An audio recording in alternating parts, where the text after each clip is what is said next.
Welcome to Moving Voices podcast, a podcast by IOM United Kingdom. And I'm your host, Rose Kopsinge, an IOM youth changemaker.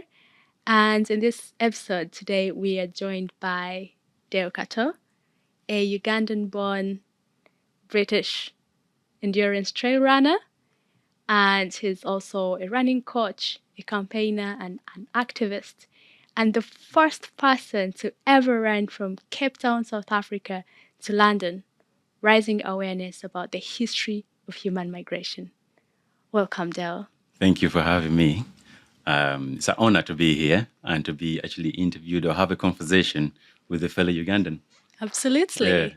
We can even say, do you speak Luganda? Hey, I speak Luganda. Jebale Kosebo. Yeah. So, Dale, tell us a little bit about you. Yeah, from your amazing introduction, to be honest, it's basically I am the first person to run from Cape Town to London, which is the most recent achievement I have got. I finished in December of 2024. But going back, I've been doing activism work for over 5 years now, and but I'm also a running coach. I am venture more into the endurance side and trail running of running. So anything beyond a marathon distance, that is where I specialize in. And I also coach other people, individuals, and also I am currently a coach for Adidas runners. Oh, nice. Yeah. Oh my God. I'm so curious. How did you start this endurance trail running? Because just imagine if I decided to do that, I don't think I can even do a kilometer. Where did it start from? It's been years of, progressing and changing things and doing other stuff. But it all started with just wanting to improve my health. Because I have a condition which is never been diagnosed, but I discovered that running is the best way to actually help to treat it or maintain it. So it all started from just very small steps, very, very small steps. And then I, gradually I built up, and I ended up, after years of training and trying things and trial and error, I ended up doing a 5K for the first time. Wow. And that was like in Australia, after I've traveled and gone into areas where I can be able to fully be able to feel my health is better. Just because my health condition is that my body doesn't really regulate temperature properly. So I end up being too hot in a way that my body doesn't sweat and doesn't release the heat out of my body. So to be in hot environments was extremely difficult for me to be there. So when I achieved that, I managed to go and say I can go travel. And I end up in Australia, one of the hottest places, Western Australia. And I was like, right, I have to keep training so my body keeps sweating and being able to regulate my body temperature. And from there, I end up doing a 5K distance. Wow. Which was actually in the trails with a team which was doing like a swimming and a cycle part. And from there I caught the bag of running even more. And then when I came back to the UK, I continued running and built up the distance. Wow. Right. So from a personal, trying to help yourself, your health, to bringing in activism and campaigning, how did that come? It's another part that took a long time of discovering myself, of what I'm passionate about and what I really feel like it's something that creates change. So it started in 2020, and that was from the death of George Floyd. And that was what the spark and made me to actually change and really say, I'm going to do something about this, whether it's small, but I'm going to try and use my running to create a change or, be a voice for racial injustice. Right. Yes, from there I said I'm going to commit to running 10 kilometers every single day for 381 days.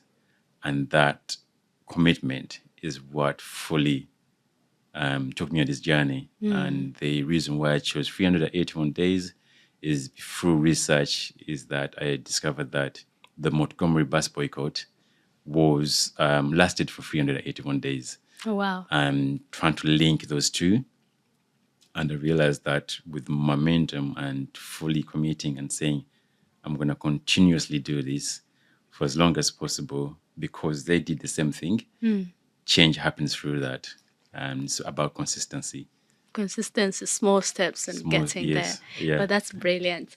And, I think it's really interesting because 2020 was a very hard year. There was COVID, there was, the George Floyd death and everything going on. And I can see how everyone was trying to find themselves, and Yeah. find something they could do, being in lockdowns and stuff. And it's really interesting how you've picked up in this. But now, migration, rising awareness about human migration, running from Cape Town, South Africa to London. First of all, why those two places? Mm, And then why migration? yeah. I mean, leading on from the running for justice, which was the 381 days.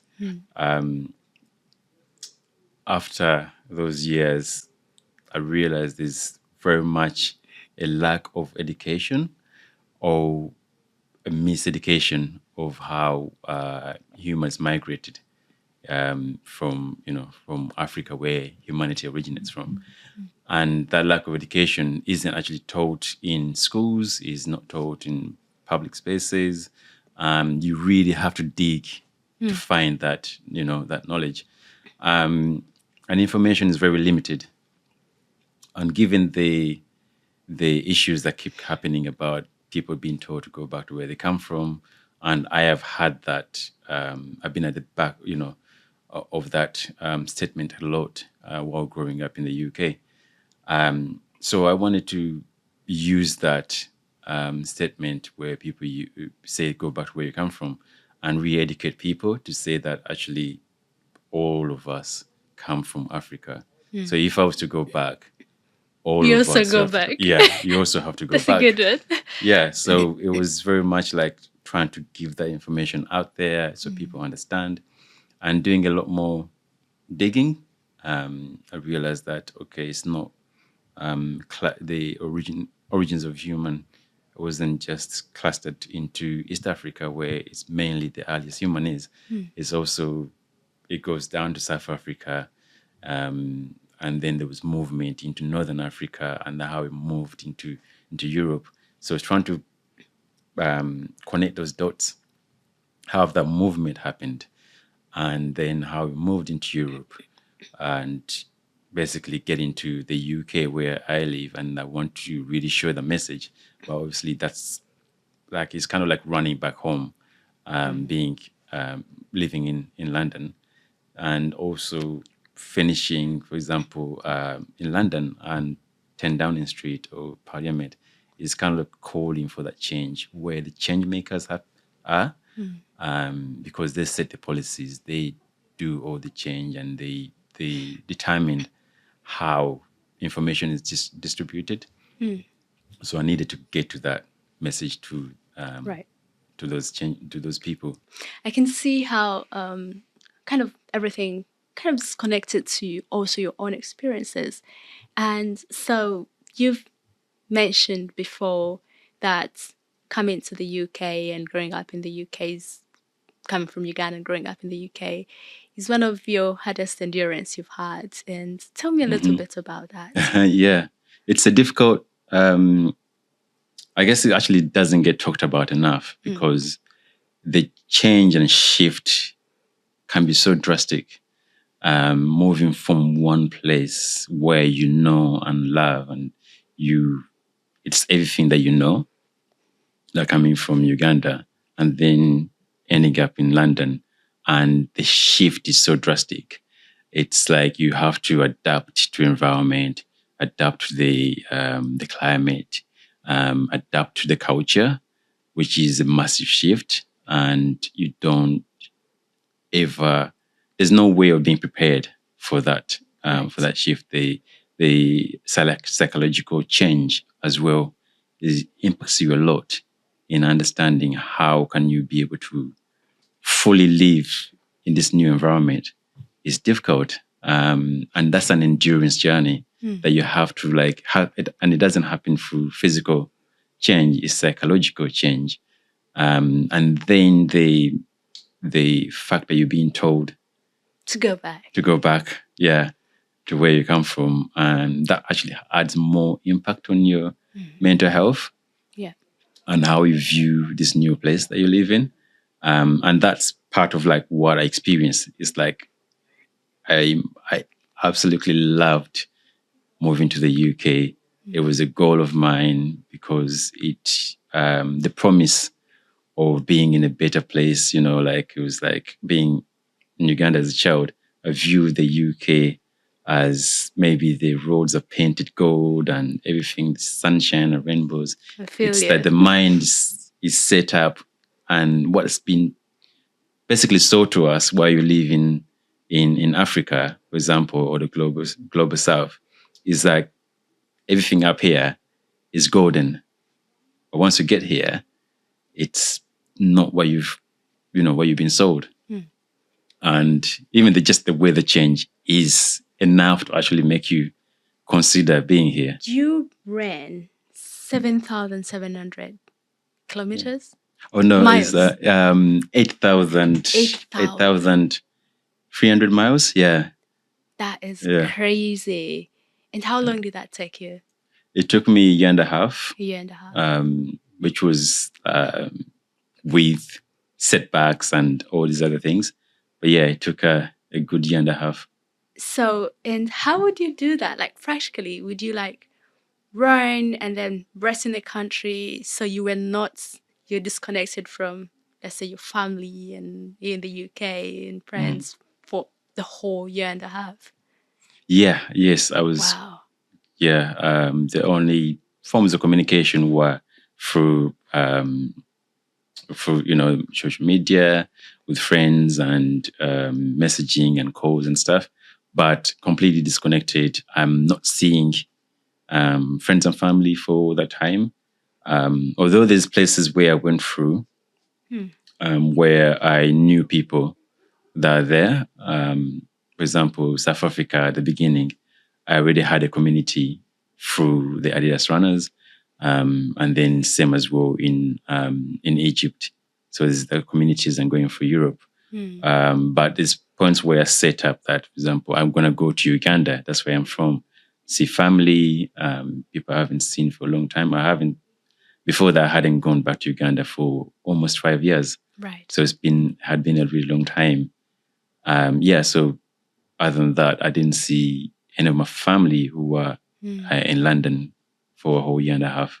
Wow, that's crazy. Yeah. That's a big commitment. And the last episode we had was actually about community as superpower. And you're talking about community. How important was community for you in your journey to raise awareness about human migration? Yeah, and I always say that community is everything. We humans are social beings. We need community. It's embedded within our system to be amongst others, to be within a community. And if you don't have the community, we are completely disconnected and there's no real progress. So having a community and being able to go places where I can be able to engage with other communities and get that support was, I think, is what really made the journey what it is and gave it meaning.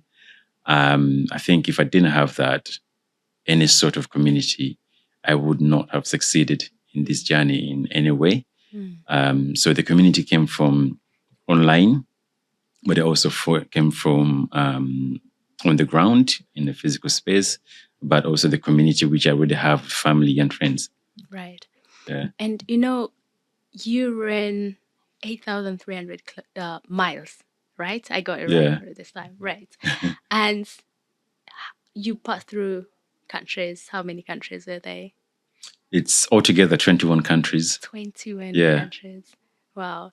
And what were your experience? Do you have any outstanding memories of how, for instance, how you were welcomed? Because then you were like a migrant in those countries you were passing through, right? Yeah. So throughout, were there any outstanding experiences that you'd like to highlight? Yeah, there was plenty. Right at the beginning, on my first day, having the South African community in Cape Town, everybody coming together, the running community, to send me off, that was extremely powerful. And I set off at the Long March to Freedom landmark, which is where commemorates the Nelson Mandela and other figures that were part of the um, ending the apartheid. So that was a massive like beginning and send off. And then like I was go through being back home in Uganda. That was a big highlight for me. Um, and then having young kids join me along the way. And that happened throughout Africa. Just like I'm running and then they just come and then just run alongside me. Oh, wow. It was really powerful. Together with seeing wildlife and like I'm running and it's like this is the best experience just to be running and then elephants are there. They also Like joined the run. yeah, they're also part of the part of the run. That was really incredible. Um, but also in addition is like my team who like remote team in the way they supported me in galvanizing other communities because you didn't get to see them on the ground apart from my driver who I was with, but they that were here in London and South Africa, but they're engaging with other communities. Like I'm going to go to, I'm traveling to Egypt. Can we get the community together and be able to be welcomed? And then next again, I'm going to go through Germany and organize all the other communities. So that was actually really powerful to see how we can all come together Wow. for a single goal. Right. Yeah. And you took different routes and some of them changed. And could you share a little bit very briefly about that? What was your intended route? Did it Yeah. change? What were the reasons? Yeah. And how did that actually influence the way you think about movements or migration? Yeah, migration is so complex. To be honest, I've got a much more deeper understanding on how complex it is, because my initial route was very much come from South Africa, go to Uganda, and then go west into Congo, and then follow up to go towards to Algeria, and then pass through there to Spain Right. and come up, which was quite straightforward as it could be. But very quickly, actually, in Botswana, discovered that there was a lot of wildlife that was supposed to be passing through the route that was supposed to go into. They said there was lions, they said there's elephants, they had elephants like wildebeest and all this that were literally migrating to the other side. So we had to change the route and not go through the northern part of Botswana and then go through Zimbabwe. That was one Wow. change that was quite big that had to happen because wildlife plays a massive part into migration. You can't just be able to go and to run through where lions are. And then going up to once I go to Uganda, although I was like listening out and knowing what's going on, into like make sure that either the route may change because there was there's war in the DRC, the Yeah. Democratic Republic of Congo, and then there's war also in Sudan, Sudan. which Yeah. wasn't when I planned to do the route. That war hadn't started. at all. And then it started literally just as I was starting off. They were hoping that, it's going to be a very small conflict, but, it's still ongoing right now today. That really changed what my route is going to be like, and it limited which directions I could go. Also discovered there's another part of war going on in northern Ethiopia, Yeah. in addition to some rebel issues happening in Kenya, northern Kenya. So there was so much issues happening within and around East Africa, and really limited my movement and how to go about which direction to go into. So initially, I said, right, I can't go into Congo. Let's go into Kenya and then go up into Ethiopia and then make the decision from there how to move. In Kenya, luckily enough, I had support from the police to get me through some areas which are very tricky, so I could be able to continue running. But once I got to the border of Ethiopia and Kenya, one, the thing that actually did turn us back, I couldn't be able to get through into Ethiopia, is because the issue with the car.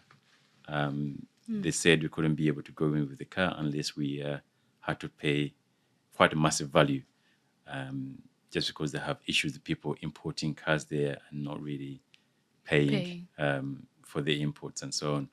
So we had to go back. Couldn't afford to pay that much money, but we were very wary of what's happening in northern Ethiopia. And then I go to South Sudan instead, Wow. which of course the conflict there had stopped completely, and we were listening out, and we had, like, the president said everything is fine, had people on the ground saying things are okay, and it's because getting all the information, we made the decision to go there, but again, just to see and hope that Sudan, northern part of Sudan, is fine. But it didn't get any better. It got actually worse, and then decided to just skip Sudan Yeah. in the end. Yeah. Wow. And speaking of which, I think this really brings in some of the things we talked about before this podcast about, wars and insecurity and conflict and how they displace people and make places inhabitable. Now you can imagine for you were passing through, but it was very terrible. Now, how about the people who are there? And that also brings me to the question, visas. How were you able to move through these Yeah. countries? Yeah, it's so difficult. I'm very fortunate to be a British citizen. So it made movement Easier. through African nations very easier. It still had issues, of course, to be able to pass through, but it meant that I didn't have to wait so long for any of the difficult visas. Application is much more easier, to be able to. Sometimes some of the borders I can just turn up and show my passport, and then they'll just stamp it. And others I can just apply online very quickly, get the visa. But I knew that traveling as a Ugandan, Oh my dear, don't get me started. it would not happen, and I would not be able to even think about movement Yeah. within Uganda, within the continent itself, let alone try to go to Europe. There's no way that would have happened. Absolutely. Yeah. I wouldn't have even dreamed about it because that journey would have taken me. First of all, I can't run. So maybe would have thought about a decade or something. I don't know, because there's visas and rejections and everything. And Yeah. And I read somewhere that at some point you got arrested. Yes. How Yeah. was that about? Yeah, that was a few a lot of different reasons, which still to me are not fully answered. Was one of being a British citizen, passing through these countries and doing what I was doing, but being a Ugandan poses a lot of questions for the people.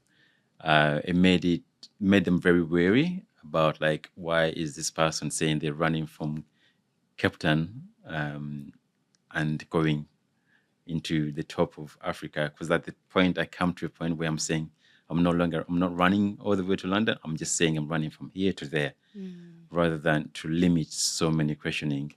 And it made it much more easier for me to carry on. Otherwise, I keep getting so many questions that are Questions. endless.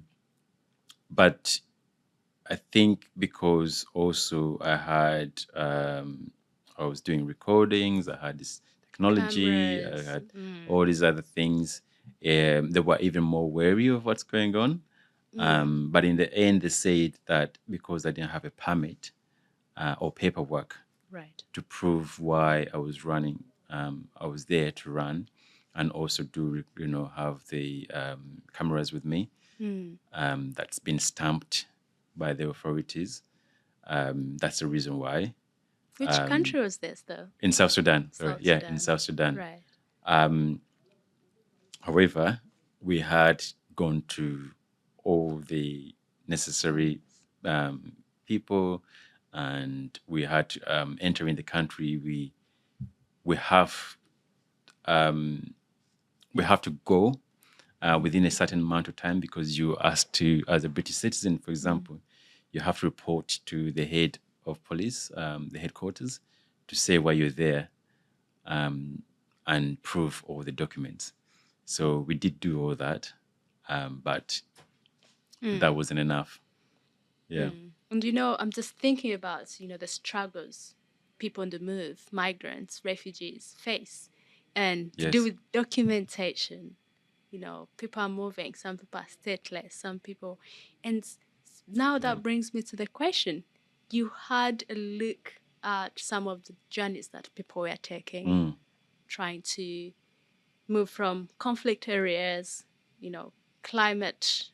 disasters. And so, what did you think about those journeys, and how did it again change what you thought about that?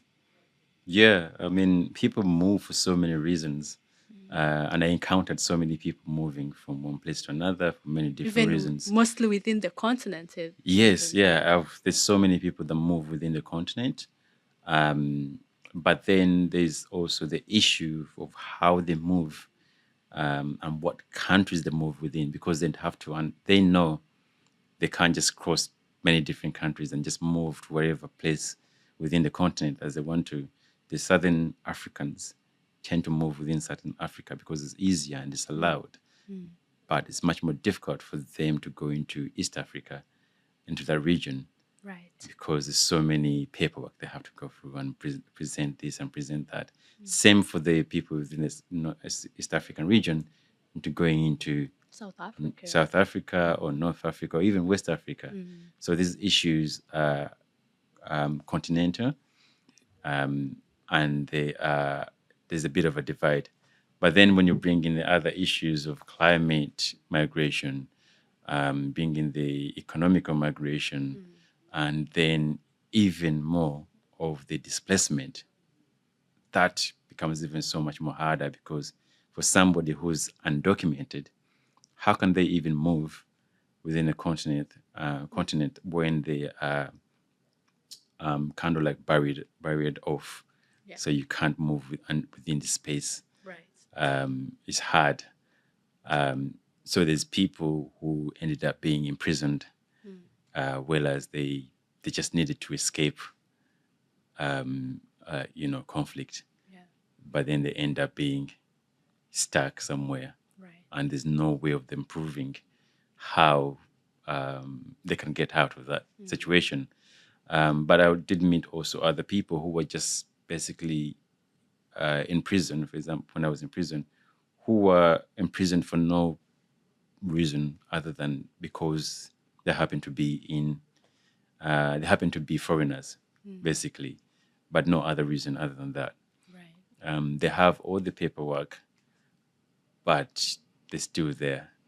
And I think Yeah. it goes back to your experience. In some countries, you had all the paperwork, but still you were being doubted and seen as a stranger, you know?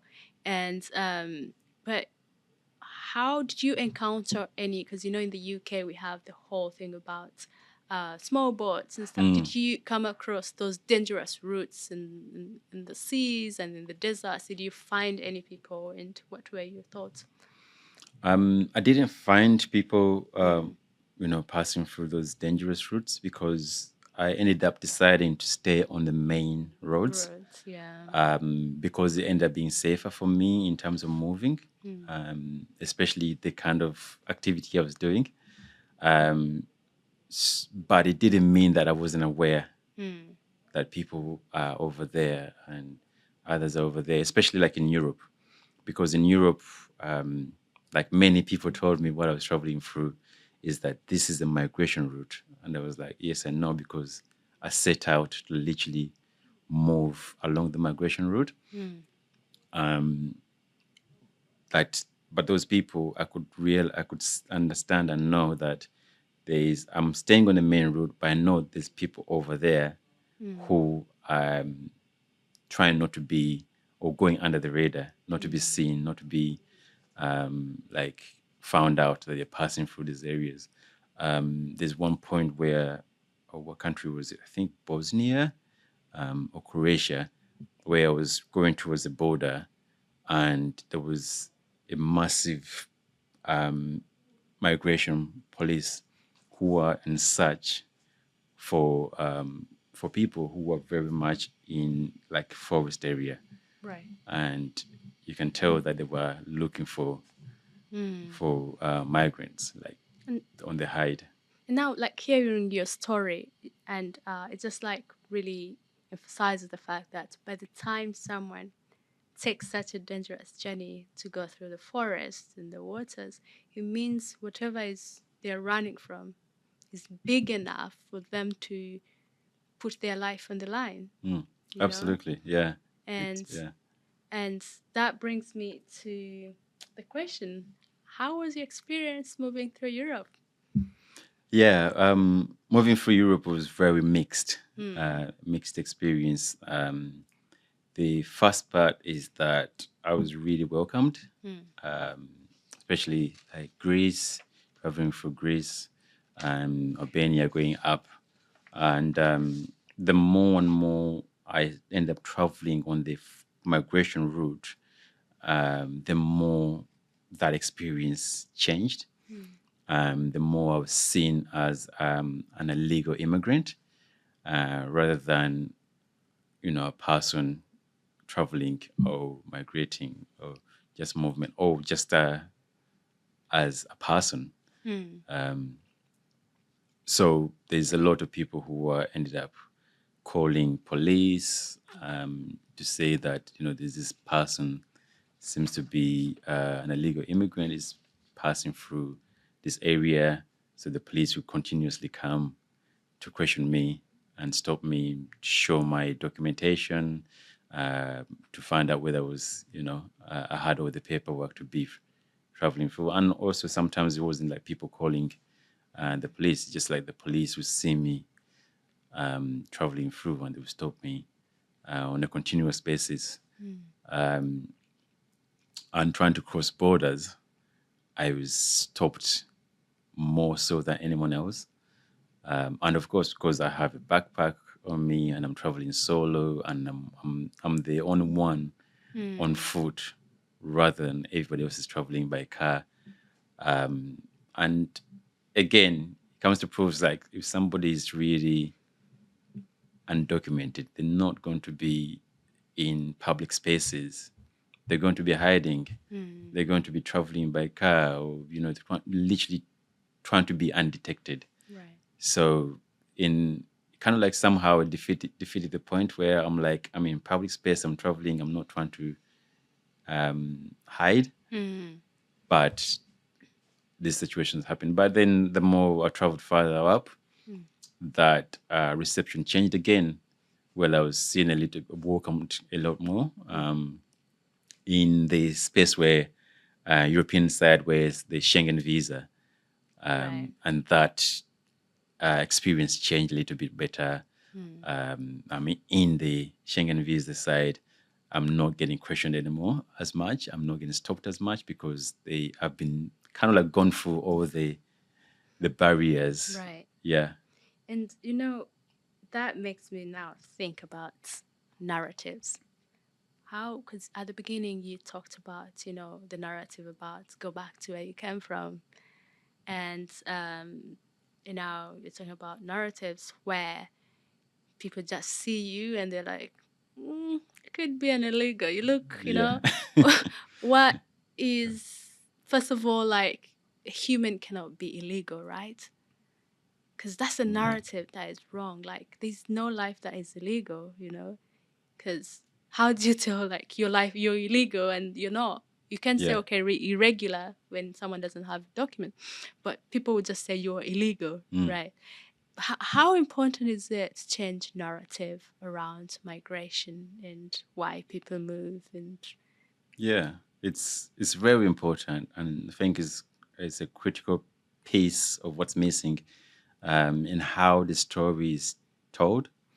Um, because all these borders are human constructs. right. They've been made up um, to for territory reasons. It's just claiming land, and it's very important. And I think I realized, like, passing through regions within Africa and then going to Europe, it's like there's parts of Europe where the narrative's been told and into people's systems that any person that's passing through here has to be an illegal immigrant. If they look this way, they are moving on foot or they're traveling like this, and it has to be an illegal immigrant. And everybody, that's why most people that saw me, they were calling the police or they were doing something to, like, to alert the authorities. That's because that narrative has been told that way. And in other areas, um, actually, like in the Schengen side, it's like now I've crossed and gone into the Schengen side. When you're in that Schengen side of Europe, people are kind of like free to move because also the narrative is told like when you're in this space, you are okay. It's so that way. It's, yeah, you've been vetted, everything's fine. So they look at people that are moving in a much more different way as well.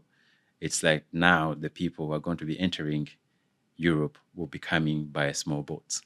So they will police the borders or seasides even much more than Right. they do on within mainland. Wow. Yeah. And how is life after your epic journey, health wise, physically, emotionally, Yeah. like generally, how has that been for you?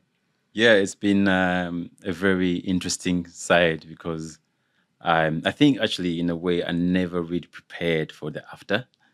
I never foresaw how things are going to be once I finish. The goal was always to get to the finish line. And there's been a lot of change, understanding, realizing, and like fully kind of like let it sink in how migration happens. Um, but also very exciting to have achieved such a world first, actually. And I think I'm also letting that sink in because it hasn't fully sunk in to fully understand that I've achieved this. Um, so yeah, I'm just adapting to that change, and it's good to be back and feel like at home and not have to move all the time Right. because that was such a difficult part of constantly moving and moving. So I've enjoyed eating again, all the food I can eat, and all the like pastries which I was missing. I love pastries. Oh yeah, yeah, Next time you need to go with a pastry bag, I yeah, guess. yeah, Right. And yeah, I think that's really cool to hear. I think not thinking about the aftermath and then here it is. Did you think it would turn out this big at all at some point? Or mm, were you thinking, yeah, I'm doing my I know it's big, but my small Yeah. thing. But then you reach. I remember when you got here at Westminster. Like I almost, because you were so busy at that time, I almost contacted you to Yeah. join, but you were quite so busy. But did you ever think it would, be the way it is right now? No, Hmm. no. I knew it was a very big statement, Hmm. being the world first, and nobody's ever done this before. I was extremely doubted when I said I'm going to do this, Hmm. um, and for right reasons, of course. People were like, nah, it can't be. My CV, my running CV doesn't show. That you can do it. Yeah, and I've never run from one point of a country to another. So why would I make such a statement? Um, but having done that, and for the reasons I've done it for, they carry the message. The representation part is so powerful Hmm. that it's incredible to actually even like have that as something that I set out to just kind of like say I want to just inspire one person. That's really always And my you goal. inspired kids, Yeah. you inspired Inspire adults, inspired kids. Yeah. everyone, right? Yeah. That's really powerful. Just as we almost close, if you had any three top messages you'd want to share with someone raising awareness about social justice, Mm. migration, climate change, what would be those three that you've learned through your journey? Wow. Yeah. I think I'll start with the next generation, the younger people, Mm. because they're the ones who are going to be inheriting this land that Mm. we live on. I would say that don't limit yourself. Mm. You can definitely do a lot with what you believe in because it's very easy to absorb all the negative stuff and the positivity gets drowned um, within that. So if you believe that you can do something, Mm. go for it. Absolutely go for it. And you will achieve it. Right. And I think the next part is that there's so much good in this world, even though we see the negative Mm. more so than we see the positive. There's so much good. Like one, for instance, is what IMO does. It's all good, Mm. and we want to put a message out there even more so. Um, and then the third part, sorry, Mm. it's more for our inner self. Is that it's we seek freedom. Mm. So let's find the freedom that we want within ourselves, but also for the outer world. Is that Wow. we can't find freedom. We can't actually change anything unless we find freedom within Within ourselves us. or peace within ourselves. So, is there anything else that I might have missed that you'd like to share with us? Definitely, like migration, for example, right now. A year ago, I put out a message on my social platforms and said that currently there's over 120 million people who are displaced. Mm. I looked currently there's about 123 to 29 Mm. people who are displaced. This is the biggest numbers we've ever seen ever, even during the World War. That should be a massive question for everybody. Mm. Is like, why are so many people displaced right now? Mm-hmm. And if you're calling for people to, stop the boat, stop all illegal immigrants, and so on, it's like, you should question that. Why is this happening? Mm-hmm. It's not because people want to move. Mm-hmm. Nobody wants to leave their home. People are much more happier to be in a space which they understand, they know, they're familiar with.